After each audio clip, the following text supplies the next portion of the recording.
দর্শক আসসালামু আলাইকুম, সবাইকে স্বাগত জানাচ্ছি চিলাহাট ওয়েবের সাথে আছি আপেল বসুনিয়া।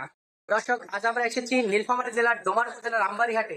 আপনারা দেখতে পাচ্ছেন যে আমার পিছনে যে মাটির জিনিসপত্র দেখা যাচ্ছে, এটা একসময় এই অঞ্চলের প্রসিদ্ধ একটি জিনিস ছিল। বর্তমান অ্যালুমিনিয়াম এবং মেলামাইনের যুগে এই জিনিসপত্র হারিয়ে যেতে বসেছে। বর্তমানে হিন্দু সম্প্রদায়ের বিয়ে শাদী বা অনুষ্ঠানীতে এই জিনিসপত্রগুলো এখনো দেওয়ার প্রচলন রয়েছে। এখানে বিভিন্ন ধরনের জিনিসপত্র দেখতে পাচ্ছেন, গহনা দেখতে পাচ্ছেন, মাটির ব্যাং, মাটির কলসি, মাটির তোয়া এবং শিলপাটা, সব ধরনের জিনিস দেখতে পাচ্ছেন। এগুলোর এখনো হিন্দু সম্প্রদায়ের কাছে প্রচলন আছে। আমরা এই জিনিসপত্র বিক্রি করতে আসা যে দোকানের মালিক আছে, তার সঙ্গে আমরা কথা বলবো যে কিরকম বিক্রি এবং চাহিদা, তার কাছে আমরা জানতে যাব। 52 বছর থেকে বেচা কিনি করি আমি। এই ব্যবসা ধরে আছি। কিন্তু আগে বিগত মনে করেন যে এমন কোনো হাট নেই যে 2-4 হাজার টাকা বিক্রি হয় নাই।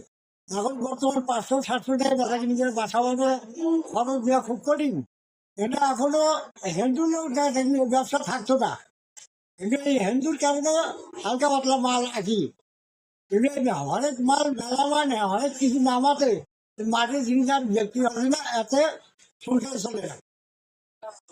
এই দোকানের মালিক আব্দুল কাদের চাচার সঙ্গে কথা বলে আমরা জানতে পারলাম, বর্তমানের যুগে মেলামাইন এবং অ্যালুমিনিয়ামের এই যুগে মাটির জিনিসপত্র হারিয়ে যেতে বসেছে। এক সময় এই জিনিসপত্রের কদর এবং চাহিদা অনেক বেশি ছিল। তারপরেও হিন্দু সম্প্রদায়ের লোকজন তাদের বিয়ে সাথী এবং অনুষ্ঠানে এই জিনিসপত্র ব্যবহার করে। তো দর্শক, আজ চলে যাচ্ছি, আগামীতে আরো নিত্য নতুন ভিডিও নিয়ে আপনাদের সামনে হাজির হবো। সে ভালো থাকবেন।